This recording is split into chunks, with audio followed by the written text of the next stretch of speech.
Olá, sejam bem-vindos a mais um momento na Escola de Profecia. Desde já, desejo a todos um bom sábado. Eu lamento muito porque muitos não acompanharam o último vídeo que postamos aqui no canal, que de fato é muito importante. E se você não acompanhou, eu convido você a assistir. Vamos agora a mais um documentário em parceria com o canal As Escrituras Ilustradas. Eu espero que vocês possam acompanhar até o final, pois traz uma mensagem muito importante para este tempo. Vamos acompanhar. Mamãe, por que está fechado? Porque eles dizem.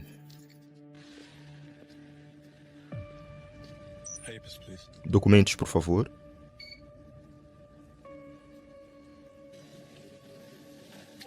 O seu cartão de identificação não pode ser verificado. Basta atualizar o seu perfil, amigo. O seu cartão de identificação não pode ser verificado.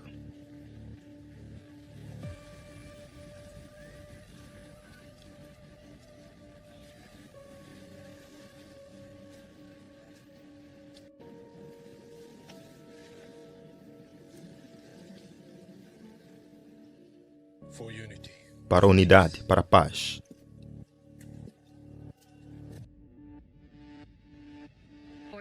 Para a sua segurança, toda atividade é monitorizada.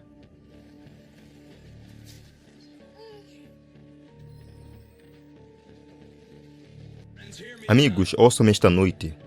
O protesto de Lutero acabou, amigos. Amém. Amém. Talvez agora sejamos todos uma só igreja. Acho que é assim que as coisas estão a decorrer agora. Para muitos é um sinal bem-vindo do regresso da América aos valores tradicionais e ao descanso comunitário, mas depois da pausa.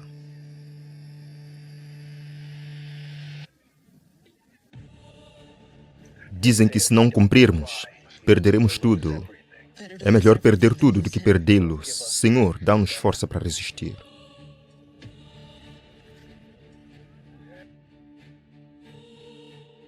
Cumprirás o Dia Nacional de Descanso? Honrarei o sábado de Deus, não o decreto dos homens.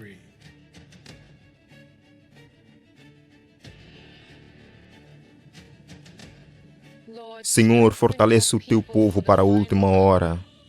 Somos teus, mesmo até a morte.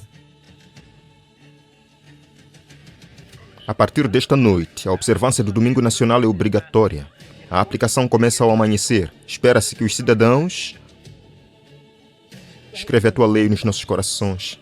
Pode mudar as leis dos homens, mas não as leis do céu. Estão a varrer o vale. Devemos continuar a avançar. Eu ouço.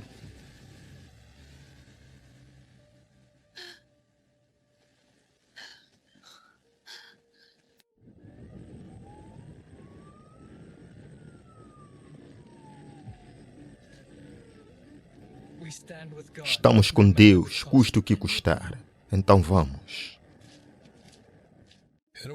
Num mundo que prometia liberdade, agora caem sombras escuras.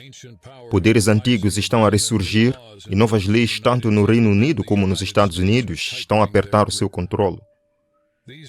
Estas mudanças não são aleatórias. Ecoam uma profecia escrita há muito tempo. A marca do sistema da besta, um teste global de lealdade previsto, está a intensificar-se diante dos nossos olhos. Fique conosco enquanto revelamos como estas leis drásticas e severas cumprem a profecia dos últimos tempos e o que isso significa para cada um de nós. Há quase 2000 anos, Jesus Cristo estava num monte com vista para Jerusalém e chorou pelo seu povo. Se tu soubesses ainda neste teu dia o que é para a tua paz, ele clamou, porque não reconheceram o tempo da sua visitação. Lucas 19, 41 a 44. Eles estavam cegos para os sinais dos seus tempos. Hoje a história se repete. Muitas pessoas vivem na escuridão espiritual, sem aperceberem de que os acontecimentos finais estão a desenrolar-se à sua volta. Tal como nos dias de Cristo, a maioria não conhece o tempo da sua visitação. A Bíblia mostra-nos padrões. Há muito tempo, o rei Herodes e o governador Pilatos eram inimigos, mas uniram-se para crucificar Jesus. Naquele mesmo dia, Pilatos e Herodes tornaram-se amigos. Lucas 23, verso 12. Líderes religiosos aliaram-se a um governo pagão para silenciar o Filho de Deus. Este padrão de alianças improváveis contra a verdade repete-se. Naquele tempo, forças poderosas uniram-se para perseguir o povo de Deus. E o mesmo acontecerá novamente nos nossos dias. Vemos este padrão nas notícias. Mesmo agora, o que aconteceu numa nação é rapidamente refletido noutra. A Bíblia alerta que a perseguição irá aumentar em ambos os lados do Atlântico. Tal como os crentes tiveram de fugir do mundo velho para uma nova terra de liberdade, em breve não haverá lugar na terra para escapar à pressão. Pense nos peregrinos que navegaram para a América em busca de liberdade da tirania religiosa. Fugiram quando a Igreja e o Estado se uniram, quando reis e papas trabalharam juntos para esmagar a dissidência.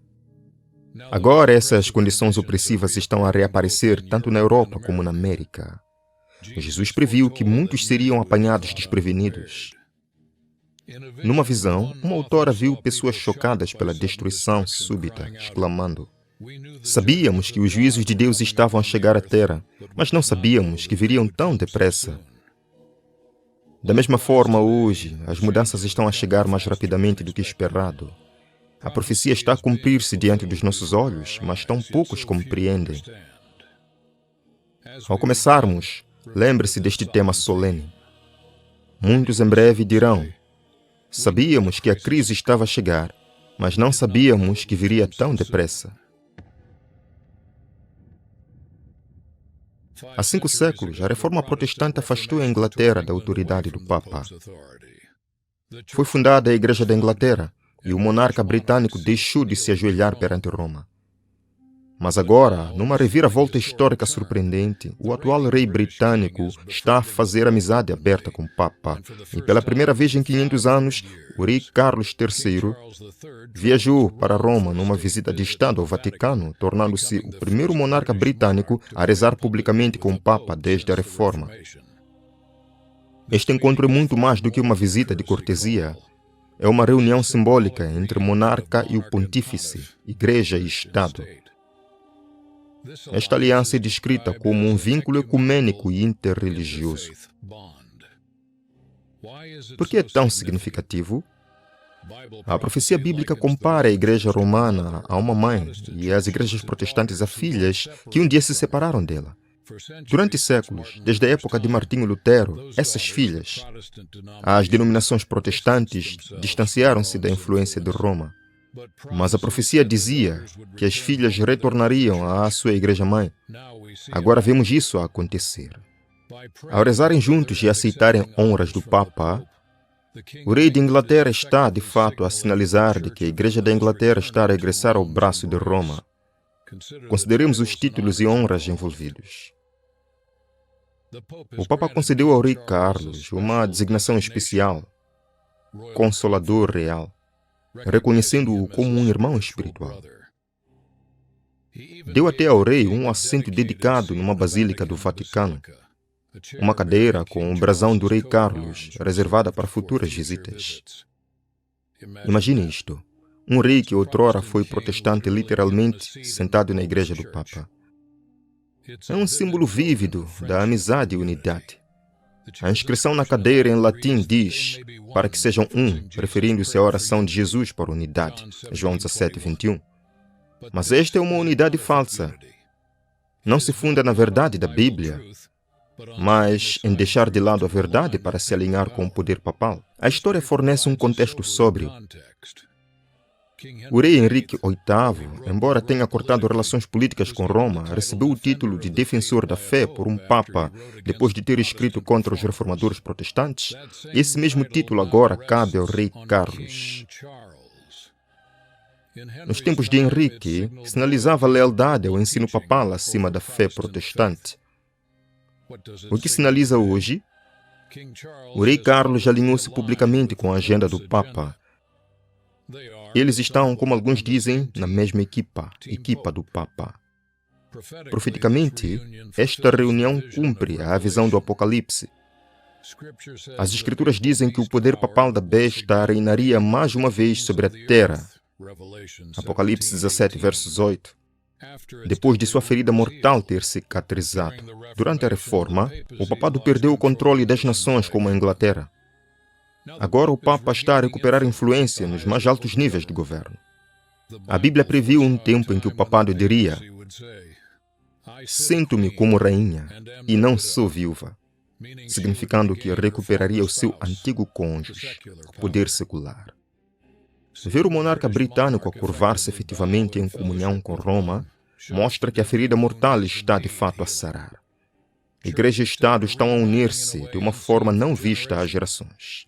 Quando a Igreja e o Estado se unem sob a influência de Roma, segue-se a perseguição, como aconteceu em tempos passados. Na Idade Média, quando os reis obedeciam às ordens do Papa, aqueles que resistiam às doutrinas papais eram presos ou mortos. A aliança do rei Carlos com o Papa Francisco sugere um regresso a esse modelo. Pode parecer um gesto de paz, mas a profecia e a história avisam que levará à restrição da liberdade religiosa. O palco está a ser preparado para uma crise de consciência. Quando Martinho Lutero e outros reformadores se afastaram da Igreja Romana, acenderam um fogo de liberdade. Protestaram contra doutrinas falsas e defenderam a Bíblia acima da tradição humana. Durante algum tempo, o protestantismo manteve-se firme contra os eros de Roma. No entanto, hoje ouvimos uma declaração surpreendente de alguns líderes cristãos: o protesto acabou. Um ministro notável, falando sobre a unidade católico-protestante, declarou que o protesto de Lutero terminou, que todos nós somos novamente uma só igreja. O protesto de Lutero acabou, disse ele. Talvez agora sejamos todos novamente católicos. Se não há mais protesto, desafiou ele, como pode existir então uma igreja protestante? Esta declaração chocante sinaliza o colapso da resolução protestante. Muitas igrejas que outrora protestavam contra o ero estão a baixar as armas e a regressar ao selo de Roma. Chamam-lhe unidade, mas a Bíblia profetizou-a como uma triste apostasia. No Apocalipse, Babilônia, a Grande, simbolizando a religião falsa liderada por Roma, é chamada de Mãe das Prostitutas, e as suas filhas, as igrejas subsidiárias, irão reunir-se com ela nos tempos finais. Vemos denominações protestantes a assinar acordos com o Vaticano, a aceitar os convites do Papa e a deixar de alertar os seus fiéis sobre os enganos papais. As filhas estão realmente a regressar à mãe. Mesmo aqueles confiados com a verdade profética não estão imunes. Nações inteiras, outrora orgulhosas da sua herança protestante, como a Inglaterra, estão a tornar-se novamente católicas em espírito. E do outro lado do oceano, na América, muitos líderes protestantes cortejam o favorecimento do papado. Eles outrora pregavam que apenas a Bíblia é a nossa autoridade, mas agora partilham palcos e púlpitos com os representantes de Roma sem objeção. O fogo da reforma está a extinguir-se. No seu lugar está a surgir uma falsa unidade. No entanto, devemos ficar surpreendidos? A Bíblia avisou que chegaria o tempo em que as igrejas desviariam os ouvidos da verdade e se voltariam para fábulas. Segunda carta a Timóteo 4:4. Esse tempo chegou.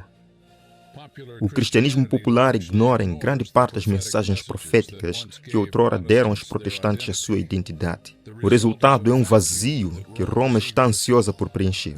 Estamos a assistir a um movimento ecumênico que minimiza a doutrina em prol da união. Em todo o mundo, pastores e igrejas protestantes participam em cerimônias interreligiosas e alianças com o papado. Esta confederação crescente prepara o cenário para o ato final, a imposição da marca de autoridade de Roma. Há um século, uma autora proeminente escreveu que as igrejas protestantes se uniriam ao poder papal para suprimir a dissidência e impor a observância do domingo. Isso outrora parecia improvável, mas agora a queda do protestantismo é evidente. Da Europa à América, líderes das igrejas estão dizendo amém às ideias papais que antes rejeitavam. Eles esqueceram-se do motivo pelo qual protestaram em primeiro lugar, e o retorno a Roma significa abandonar verdades fundamentais. Significa abraçar tradições como a santidade do domingo, que não tem nenhum mandamento bíblico. De fato, Roma gaba-se de que a observância do domingo se baseia exclusivamente na autoridade da Igreja Romana. Ao honrar o domingo, as filhas prestam homenagem à mãe. Vemos esta homenagem ao papado a espalhar-se, tanto no Velho Mundo como no Novo Mundo. Essa tendência foi prevista. A profecia prevê uma restauração do poder e da influência de Roma em todo o mundo. À medida que os protestantes cedem, essa profecia cumpre-se rapidamente. Quão solene perceber que aquilo pelo que milhões morreram, o direito de seguir a Bíblia livremente, está a ser entregue. Mas para aqueles que ainda seguem o sábado bíblico na fé de Jesus, esta falsa unidade é um sinal. Diz-nos que o teste final se aproxima, quando aqueles que obedecem a Deus em vez de aos homens, Atos 5:29, se destacarão. O recuo do protestantismo nos braços de Roma abre caminho para a crise da marca da besta, quando uma frente religiosa unida tentará obrigar todos a seguir a liderança de Roma. É um chamado alto para que os verdadeiros crentes se mantenham firmes na palavra de Deus, mesmo que tenham de permanecer sozinhos. Em 1798, durante os tumultos da Revolução Francesa, ocorreu o impensável. O Papa foi feito prisioneiro e o papado foi quebrado. Este evento cumpriu a profecia de Apocalipse 13, a ferida mortal do poder da besta. Durante algum tempo, o Vaticano teve pouca influência nos assuntos mundiais. Muitos pensavam que o reinado papal tinha terminado. Mas o Apocalipse também previu que a ferida mortal iria sarar. E todo mundo ficaria maravilhado e seguiria a besta. Apocalipse 13:3. Estamos agora a assistir a essa cura. A cadeira papal, simbolizando a autoridade sobre os poderes seculares, está a ser restaurada à proeminência. Agora, um rei Carlos e o Papa tornam-se amigos. O chefe de uma nação protestante está efetivamente a ceder à liderança de Roma. O papado já não é uma viúva. Ela senta-se novamente como rainha, vangloriando-se de que o seu poder nunca será mais perdido. Apocalipse 17:8 dizia que a mulher, o papado, voltaria a reinar sobre os reis da terra, e de fato ela está a assumir esse papel. Esta restauração do poder tem implicações profundas. Lembrem-se do que aconteceu da última vez que o papado reinou sobre os reis da terra. No período medieval, vozes dissidentes, aqueles que seguiam as escrituras em vez dos decretos papais, eram criminalizados, torturados ou assassinados. A união da Igreja e do Estado sob a supremacia papal criou a idade das trevas para os verdadeiros crentes. Jesus disse: "Se me perseguiram a mim, também vos perseguirão a vós." João 15:20. A profecia alerta que isso acontecerá novamente. Uma vez que o papado recupere o seu antigo poder, a perseguição aos fiéis será retomada. Já estamos a ver sinais disto nas leis modernas. Os ensinamentos sociais do papado estão a influenciar silenciosamente políticas em todo o mundo. O Papa é estimado como um líder moral a quem reis e presidentes consultam. A sede papal está a ser colocada no centro da tomada de decisões globais. É um pequeno sinal de uma grande mudança. Roma está a recuperar o seu trono. À medida que isso acontece, o teste final aproxima-se. Quando o mundo se submeter à liderança do papado, aqueles que se recusarem sobressairão como súbditos do reino de Deus em vez de da besta. Não será fácil, mas encorajamo-nos pelo fato de este cenário ter sido previsto nas Escrituras para que possamos estar preparados. O Cordeiro de Deus triunfará sobre a besta, Apocalipse 17:14. E aqueles que estão com ele são chamados, escolhidos e fiéis. Somos chamados a estar entre esses fiéis, defendendo Jesus quando o trono papal mais uma vez dominar o mundo. Primeiro, aprendemos que a história se repete. Os mesmos padrões de opressão religiosa desde os tempos de Jesus e da Idade das Trevas estão a emergir novamente hoje. Estão a formar-se alianças que ecoam essas antigas traições. Após 500 anos, a coroa britânica e Roma estão reunidas, cumprindo a profecia diante dos nossos olhos. Em seguida, discutimos como o protestantismo está a render-se. As igrejas protestantes, outrora ousadas, estão a deixar de lado a verdade para unir-se com o Papa, exatamente como a profecia disse que fariam. As filhas estão a regressar à sua mãe, e o poder de Roma está a ressurgir. Ao mesmo tempo, a influência global do Papa, o seu assento de autoridade, está a ser restaurado entre os líderes mundiais. O Papa está novamente a guiar reis e políticas exatamente como previsto para os últimos dias.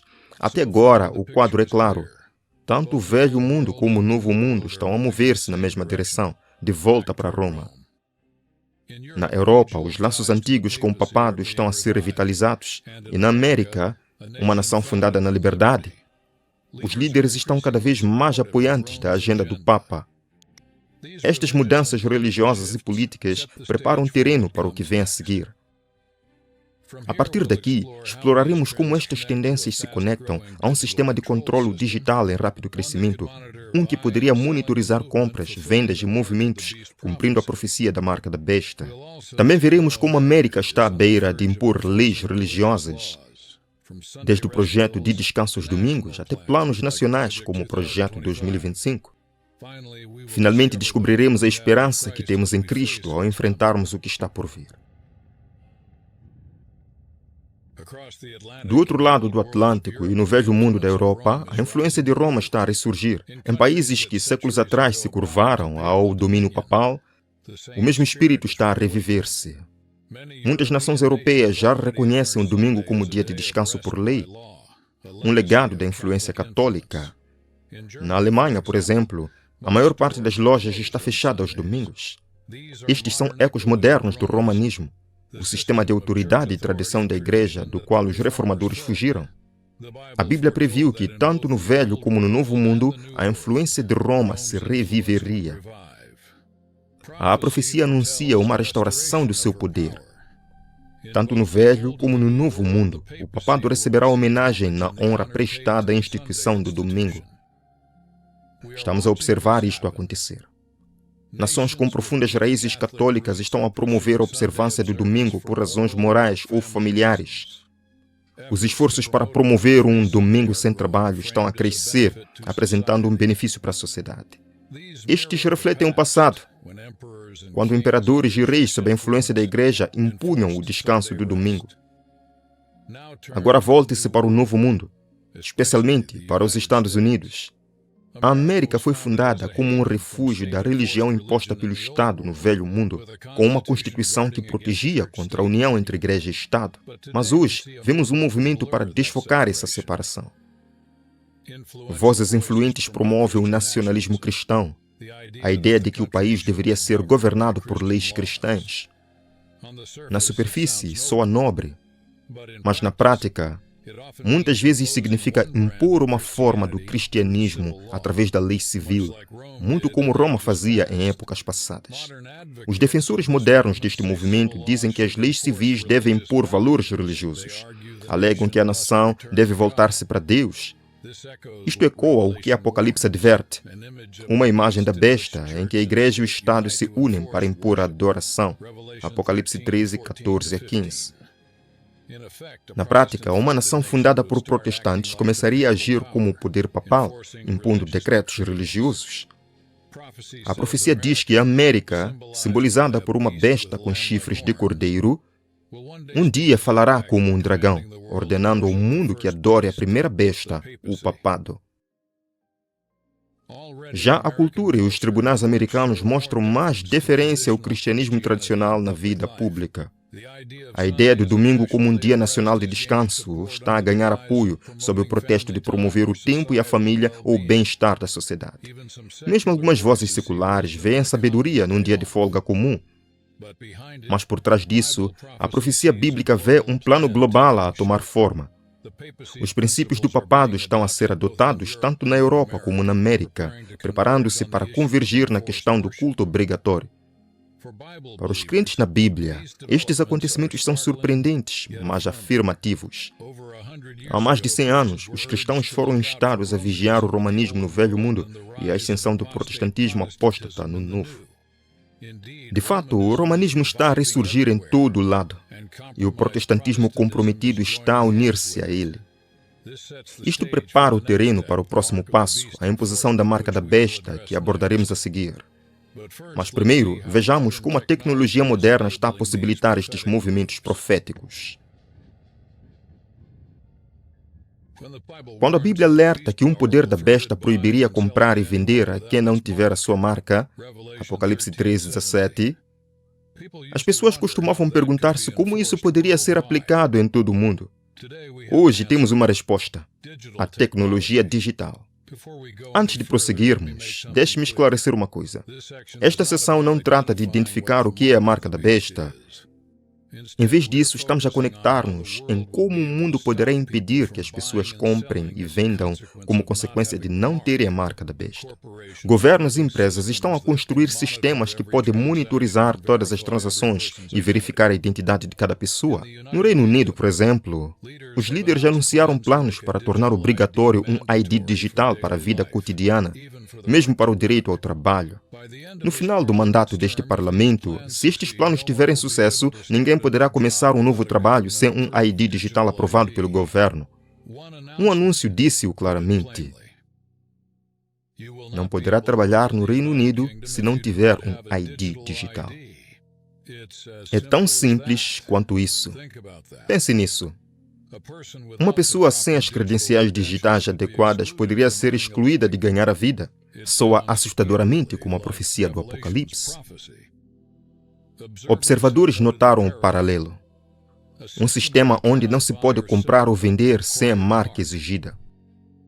O cartão de identificação digital proposto pelo Reino Unido, apelidada de BritCard, ligaria tudo sobre ti: banco, registros médicos, cartão de condução, benefícios, num único perfil.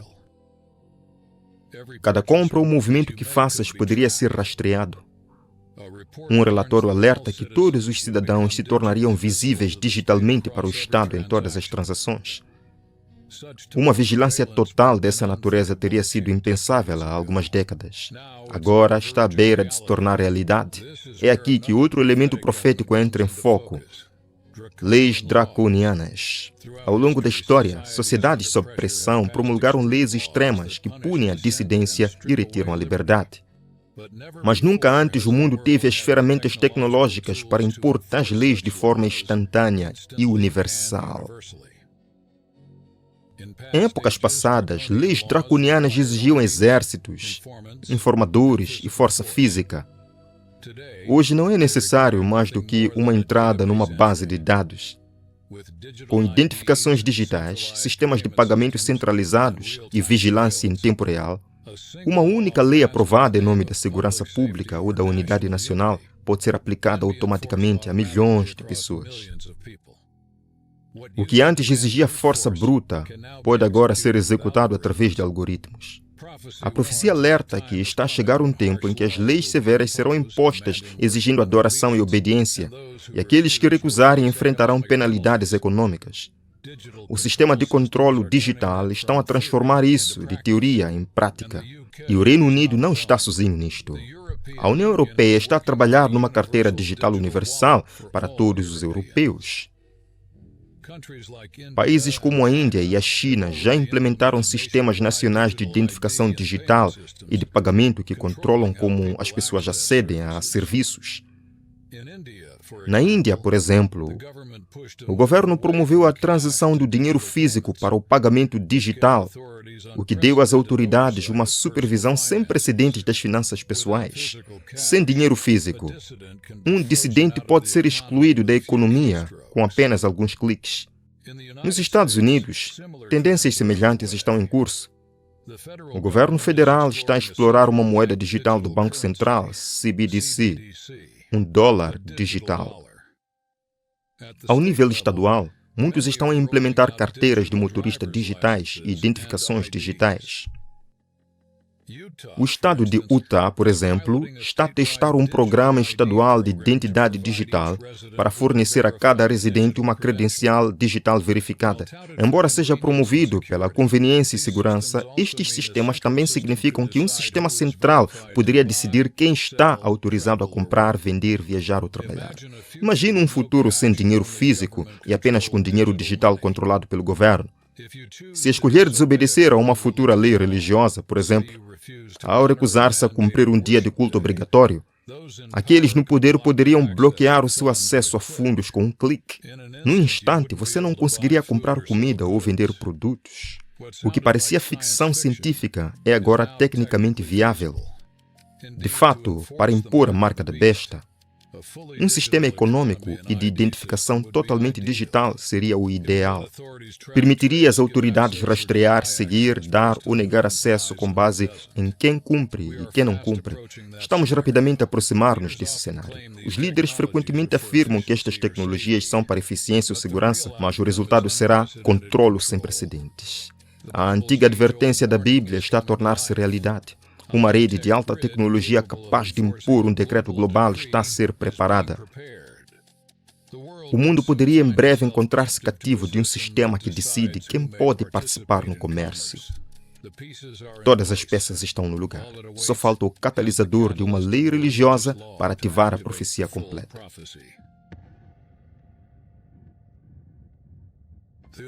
Os Estados Unidos foram fundados sobre o princípio da liberdade religiosa. Mas hoje, a América começa a refletir as políticas do velho mundo. Vemos isto especialmente nos movimentos para legislar a observância religiosa. Um exemplo recente vem do estado de Utah. A legislatura de Utah aprovou uma lei que permite aos proprietários de negócios de franquia fechar aos domingos sem punição por parte das suas empresas-mãe. À primeira vista, protege o descanso religioso. Mas, notavelmente, a lei apenas menciona o domingo. Não estende a mesma cortesia àqueles cujo dia sagrado é sexta-feira ou sábado. Na prática, favorece o domingo como dia de descanso em detrimento dos outros. Esta lei do Utah é relativamente branda. Não obriga ninguém a fechar. Apenas protege aqueles que optam por o fazer. Mas estabelece um precedente, normalizando a ideia de que a observância do domingo merece uma proteção especial na lei. Quanto tempo passará até vermos propostas que vão mais longe? Talvez incentivando ou exigindo que os negócios fechem aos domingos para o bem comum? Tais leis dominicais, muitas vezes chamadas de Blue Law, já existem de forma limitada em alguns estados. Agora, o impulso está a crescer para alargar o seu alcance com base em argumentos morais e culturais. No cenário nacional, um movimento está a trabalhar para trazer valores religiosos para a política federal. Um plano político detalhado, conhecido como Projeto 2025, foi apresentado para a próxima administração dos Estados Unidos. Nas suas páginas, há uma recomendação para revitalizar o descanso sabático na América, referindo-se especificamente às leis do domingo. Os autores olham com agrado para a história, chegando mesmo a citar a antiga lei dominical do imperador Constantino de 321 da nossa era como modelo, propõem incentivos e proteções para o descanso dominical e sugerem desencorajar ou penalizar o trabalho ao domingo.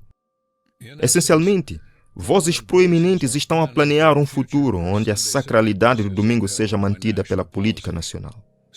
Passo a passo, a América está a cumprir o seu papel profético. A Apocalipse 13 prediz que os Estados Unidos, a segunda besta, fará com que a terra adore a primeira besta, o papado, impondo uma marca de autoridade. Entendemos que essa marca é um falso sábado, um domingo, quando é imposto por lei. Pouco a pouco, estão a ser lançadas as bases para tal imposição. Uma lei estadual aqui, um plano federal ali. Juntos apontam para um cenário não muito distante em que a observância do domingo poderia tornar-se obrigatória. Isto deveria nos agitar, mas não nos surpreender. Há mais de um século, estudiosos da profecia alertaram que a América acabaria por abandonar seu princípio de liberdade religiosa e impor o culto dominical sob pressão da demanda popular. Agora vemos os próprios movimentos sobre os quais eles avisaram. Líderes políticos invocam a fé como razão para aprovar leis. Dizem que a sociedade será melhor se tornarmos a Deus. E de fato, quando as crises se aprofundam, os apelos para unir-nos em adoração e moralidade tornam-se mais fortes. Eventualmente, esses apelos cristalizar-se-ão numa imagem da besta, uma união entre igreja e Estado impondo a religião. Não se engane, uma lei nacional do domingo ainda não está em vigor, mas tudo está a caminhar nesta direção. A lei de Utah e o projeto 2025 são pequenos tremores de aviso antes do grande abalo. O comboio já partiu da estação e o destino profético aproxima-se.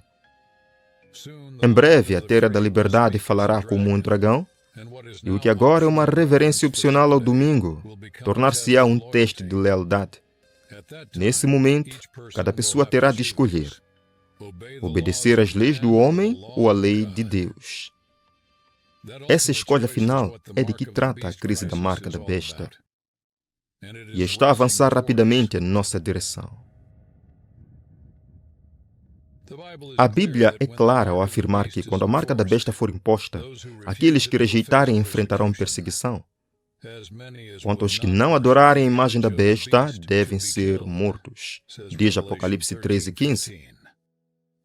Isso é uma perspectiva preocupante. Embora nem todos sejam condenados à morte, todo crente fiel será pressionado econômica, social e legalmente. Já vimos como um estrangulamento econômico será possível. Quando as leis exigirem adoração ao domingo e lealdade à autoridade papal, os verdadeiros guardadores dos mandamentos que observam o sábado do sétimo dia serão vistos como desafiantes. Podem perder empregos, enfrentar multas ou prisão, e alguns poderão até ser declarados inimigos da ordem. Jesus avisou: chegará a hora em que qualquer que vos matar pensará que está a prestar serviço a Deus. João 16, verso 2. Na crise final, os perseguidores acreditarão sinceramente que punir a minoria que não cumpre é fazer a obra de Deus. Até os laços familiares se quebrarão. O pai trairá o filho e os filhos se levantarão contra os pais e farão com que eles sejam mortos. Marcos 13, 12. Podemos imaginar vizinhos a denunciarem aqueles que não honrarem o dia de adoração imposto ou familiares a entregarem entes queridos pelo bem da nação? Será um tempo agonizante para o povo de Deus. Historicamente, quando a igreja e o Estado se uniam, os crentes tinham de fugir ou esconder-se para sobreviver. Mas na crise iminente, não haverá país seguro para onde fugir. A perseguição surgirá tanto no Velho como no Novo Mundo. Como um pregador observou, não conseguirás girar à esquerda ou à direita, por isso a tua única opção será olhar para cima. A nossa libertação não virá de nenhum refúgio terreno, mas somente de Deus. E Jesus de fato diz-nos para olharmos para cima. Ele disse: quando estas coisas começarem a acontecer, então levantai-vos e erguei a vossa cabeça, porque a vossa redenção está próxima. Lucas 21, 28. Em vez de nos encolhermos de medo, devemos fixar os nossos olhos em Cristo, o nosso Rei que vem. Ele promete estar conosco na adversidade. O Salmo 91 pinta um belo quadro de proteção de Deus. Ele é o meu refúgio e a minha fortaleza. O meu Deus, nele confiarei. O meu Deus que sustentou Elias no deserto, alimentou seu povo com maná e caminhou com os 3 hebreus no fogo, estará conosco. Podemos perder todo o apoio terreno, mas nunca perderemos o seu apoio. Não temas, assegura o Senhor, porque eu estou contigo. Isaías 41, verso 10. Alguns de nós podem até enfrentar o martírio, como os cristãos fiéis fizeram ao longo dos séculos.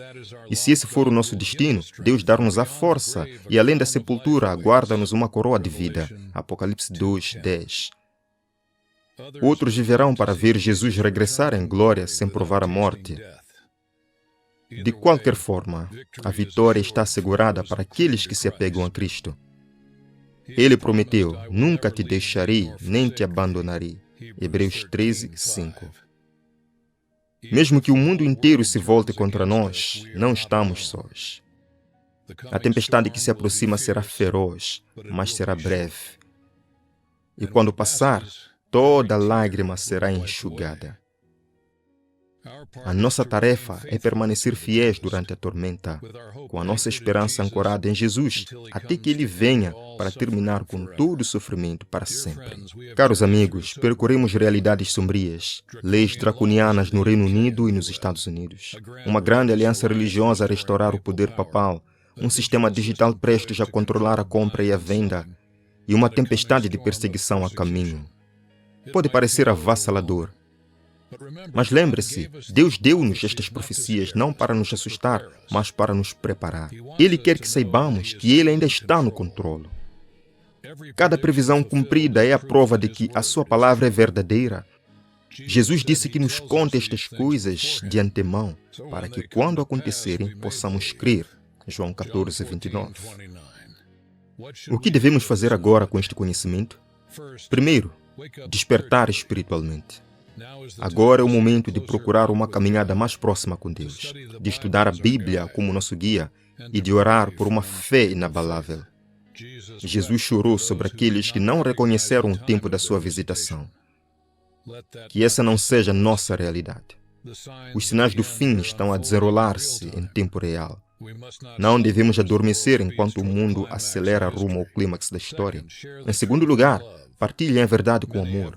Muitos não têm ideia do que está por vir. Quando o julgamento acontecer, alguns dirão com desespero: vocês sabiam, por que não nos avisaram? Temos agora a oportunidade de alertar os outros com delicadeza, direcionando-nos para a Bíblia e para Jesus, o único Salvador. Esta mensagem pode não ser popular, mas estão em jogo almas. Assim como Noé alertou sobre o dilúvio, devemos avisar sobre a crise que se aproxima e convidar as pessoas para a arca de segurança de Deus. Finalmente, apegue-se a Jesus e às suas promessas. Sim, um tempo de tribulação se aproxima, como nunca houve, mas não precisamos enfrentá-lo com medo. O mesmo Senhor que nos alertou sobre estes eventos também disse: eis que estou convosco todos os dias, até a consumação do século. Mateus 28, 20. Ele nunca nos abandonará. Tomem coragem na sua força. Quando tivermos de defender os mandamentos de Deus contra as leis humanas, Ele estará conosco, assim como esteve com os seus fiéis no passado. Amém. Que Deus seja louvado, que sejamos guardados em nome de Jesus, até o dia em que Cristo voltar. Deus abençoe sua vida. Nós nos veremos no próximo encontro.